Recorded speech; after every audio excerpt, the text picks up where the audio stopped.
The July heat presses against my skin as I stand on the Austin airport curb, a suitcase my only companion. My family leans out the car window, sunglasses shielding their eyes, handing me a one-way bus ticket and a crisp $100 bill like it's nothing. My father nods. The car drives off and I'm left in the concrete glare, invisible and hollow. I don't pick a direction. I just move, a ghost in a family that forgot I existed, unsure of where to go next. The bus drops me into a part of Austin I've only seen from overpasses, streets that smell of stale beer and fried onions curling through the summer air. My feet are numb, and my phone is a useless black rectangle in my pocket. The $100 bill feels less like help and more like a countdown. I find a room for rent above a bar called The Rusty Nail, its neon sign flickering. Promises of tetanus more than welcome. The landlord is a man whose t-shirt has given up. He doesn't ask for a deposit, just the first week in cash. The room itself is small, the floor sticky under my shoes, the window staring at a brick wall like a silent sentinel. At night, the bass from the bar doesn't just shake the walls, it seeps into them, becoming my new pulse, the rhythm of survival. This is where endurance begins. I open a small, stained notebook I once hid in my backpack, the one I used when words failed me. I write "Survival Fund" on an envelope and slide my remaining cash inside. It looks pathetic, but it's mine. In this tiny, grim space, I start learning the schedules of endurance alarms set for 4 in the morning routines etched into every movement.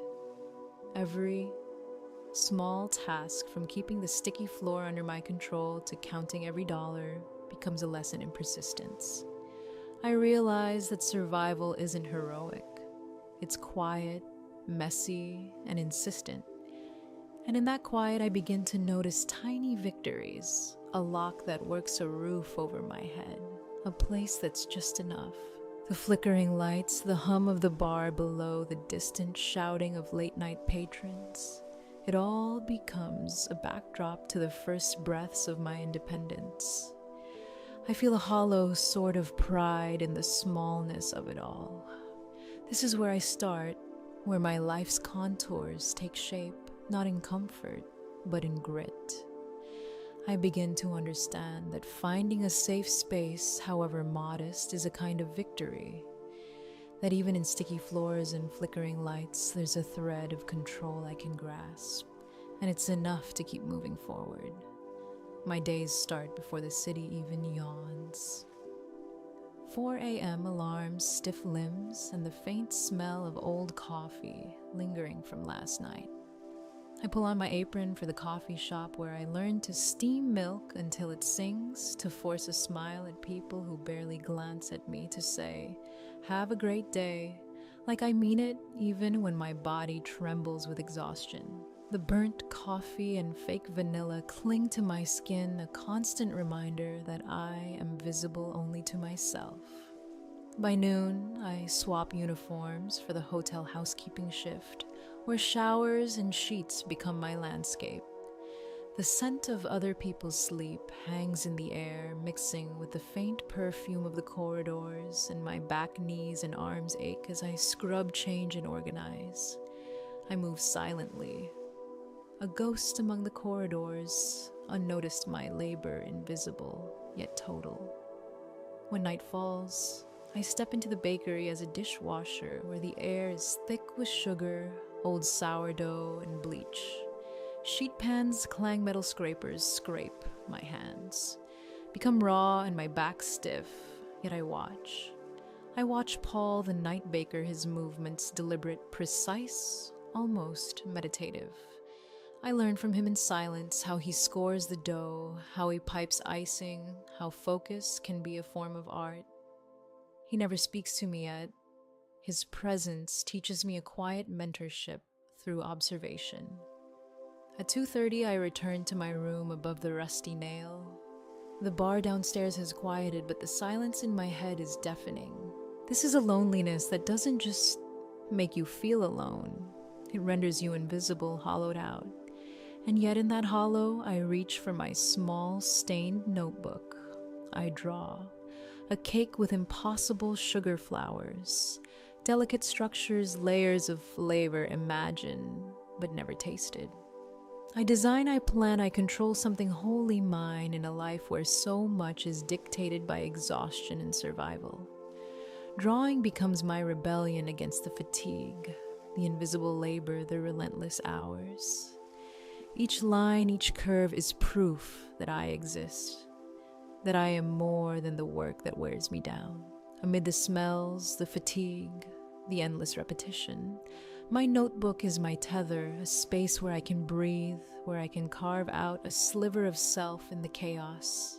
It is private, it is controlled, it is mine, and it keeps me moving forward one exhausted day at a time. The endurance of invisibility begins to crack when Maya slides onto the stool across from me at the coffee shop. Purple hair faded into dusty lavender, a skeptical jellyfish tattoo curling along her arm, and sarcasm, sharp enough to cut through the morning rush. She doesn't just see me, she looks at me. She teases, sharing half a sandwich from her lunch covering for me when I'm late from the hotel job. And somehow in the tiny gestures, she makes me feel like I exist. When I draw on a stack of napkins during a lull lost in a design for a 3-tiered cake, she peers over and smirks. "You good just messing around?" Her interest isn't intrusive, it's grounding. For the first time in months, someone looks at my hands and sees effort, not just a ghost. Then there's Paul, the night baker at the bakery. Broad hands dusted with flour, a voice rough as gravel. He doesn't offer easy conversation, doesn't soften the edges of the long hours, but he notices. One night, my notebook falls open to a complex sugar flower, and I freeze, expecting rebuke. Instead, he studies it quietly, then nods, offering practical guidance dowels for structure advice on buttercream. But he doesn't take the work from me. He unlocks the kitchen at midnight, a silent invitation to practice, to make mistakes, to claim a space as my own. These connections, subtle as they are, begin to thaw the numbness I've carried for months. Maya's warmth and humor, Paul's quiet mentorship. They are small beams cutting through the perpetual isolation, reminders that skill and presence can be acknowledged even in a life defined by unseen labor. They don't rescue me. They don't hand me success. They simply offer recognition, trust, and the room to grow. And in that room, whether at a coffee shop stool or a kitchen bathed in fluorescent light, I begin to reclaim agency. I am no longer just the girl who cleans or serves or scrubs. I am someone who is noticed, whose effort matters, whose hands can shape more than just the remnants of other people's lives. Connection, even fleeting or subtle, becomes a lifeline, teaching me that survival doesn't have to be lonely, that even in the darkest hours, someone can illuminate the path forward. In the quiet hours of the night, long after the ovens have cooled, I find myself alone in Paul's kitchen, surrounded by steel tables and the lingering scent of sugar and flour. My hands, raw from dishwashing and late nights, fumble with scraps of buttercream and shards of fondant, learning patience in every trembling movement. I temper chocolate shape, delicate petals, and construct the impossible cakes that exist only in imagination, until my hands translate them into fragile, edible art. The first time I craft a sugar rose that holds its shape, the breakthrough is so small, so private, that I cry quietly into my apron. No one sees, no one applauds. The mixers hum in the background, indifferent witnesses to a moment that feels Monumental. Maya notices first. A sly smile, a half-eaten sandwich in hand, she peers over my shoulder, eyes widening. "You made this?" she asks. I nod, unsure if words could contain the intensity of the night's labor. Her awe is contagious, and for the first time the work I've poured myself into feels seen. Soon, small recognition follows friends, coworkers, even the occasional customer remark. It's quiet, subtle validation, a whisper that my persistence matters. Then comes a small opportunity. A local event planner sees my cake, intrigued by the delicate details, and offers a paid job for a modest anniversary party. $300 more than I earn in a week of scrubbing showers and washing pans, a tangible reward for the countless hours of sweat and patience. The night before the event, I practice endlessly, fueled by stale coffee and determination, transforming scraps into perfection. I navigate the tight kitchen, learning structure, balance, and finesse with each repetition. When I deliver the cake exhausted, yet exhilarated, the client's smile, the crisp bills in my hand, it all crystallizes the quiet triumph of skill earned, of perseverance that pays off, of agency reclaimed. In those hours alone with ingredients and imagination, I discover the rhythm of creation, the lesson that mastery is built in increments and stubborn dedication to craft, and that small victories, though unseen by the world, are the foundation of everything larger to come. With the money I saved from my first paid jobs, I finally rent a small shared commercial kitchen. It isn't glamorous, just a few gleaming steel tables, industrial ovens, and the hum of fluorescent lights, but it's mine to command. No longer hiding in Paul's bakery, no longer confined to scraps, I start fulfilling client orders on my own. Each cake a test of patience and precision, the rhythm of work, the smell of chocolate and butter, the feel of sugar under my fingers. It all becomes a language I understand. Then, Ethan walks into my world. Tall, quiet eyes that actually see. He comes for a tasting, a blog about hands that make things. And he doesn't just sample, he studies. He notices the cardamom, the smooth buttercream, the architectural precision in my sketches. He films my hands, the oven steaming the sketches pinned to the wall, letting the kitchen breathe through his lens. And suddenly, the world beyond my walls notices too.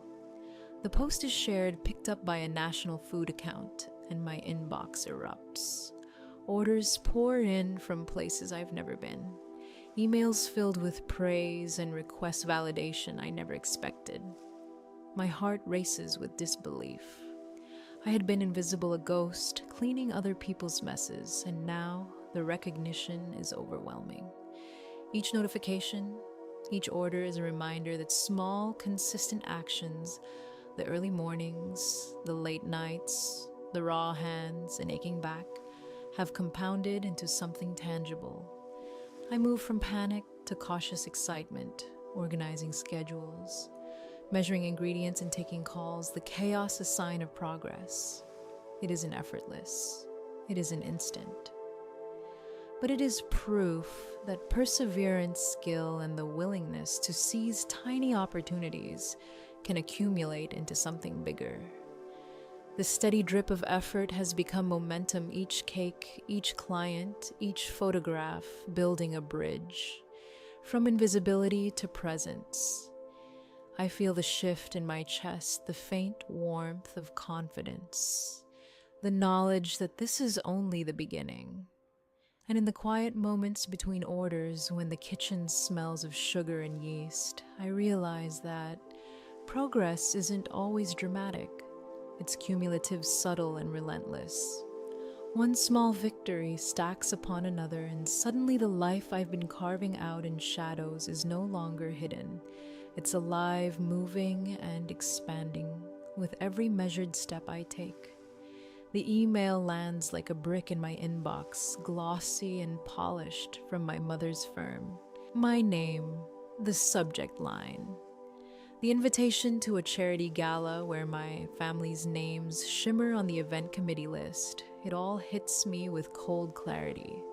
This isn't an apology. This is a strategic move, a calculated effort to transform me into a narrative they can use, a talking point, an asset. My mother, my sister, the family that left me invisible haven't reached out because of regret. They've been alerted to my value by strangers who saw what I could do. I sit on the flour sack in my kitchen, the hum of the industrial fridge filling the space, and I feel the contrast sharply. My journey of survival skill and self-made success against their calculated performance. My chosen family, Maya Ethan. The quiet mentorship, the camaraderie of late-night kitchens has nurtured me, recognized me, and given me agency. I think about the shiny gala, the eyes that expect gratitude, humility, and a silent return to the role of the overlooked girl. I weigh the thought, and it feels hollow. I don't owe them my presence. I don't need their recognition. My growth, my independence, my life built from scratch in fluorescent lit kitchens cannot be claimed by a curated social event. I delete the email, lean back, and feel the relief of choice. I turn instead to my own space, my own people. The smells of yeast and chocolate, the cluttered counters that are mine. Maya slides a slice of candied lemon across the table, and Ethan nudges a camera bag toward me. This is the place I belong, the community I built, the life I earned. I don't attend the gala. I return to the kitchen, to my chosen family, and to the work that reflects who I am, not who they want me to be. I am no longer invisible. I am seen, and I am present on my own terms. From the airport curb to the bustling kitchen, my journey has been one of endurance, skill, and quiet rebellion. I've learned that chosen family can hold you when blood cannot, that self-reliance is a form of freedom, and that living on your own terms is the ultimate triumph. Every small effort compounds into something greater. If my story resonates, consider joining this journey of perseverance and agency. Explore your own path, celebrate your wins, and maybe share a like or a subscription along the way.